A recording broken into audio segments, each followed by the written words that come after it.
This is a tutorial on how I make the viral real-looking scenes. You can even make any image do anything. For this video, we are using Grok app.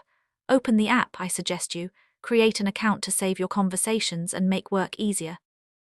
You can see Ask or Imagine at the top, but I like using Ask to get the right image that I want. Let's type image of cat cooking porridge in a large pot in an animated background. So you can see what it generated. Let's use this one here. You can also generate different scenes by doing this. Take the image and write what else you want to see. So it has generated a different images but same features. Now let's click on the Imagine. This is the fun part. We can now make the image to do anything like this one. But if you don't want to go through this processes, use Imagine instead. But to get exactly what you want, I advise using the Ask to get the perfect image. If you like this video, don't forget to subscribe and comment. Save the video because you might need it someday for any other stuff aside content.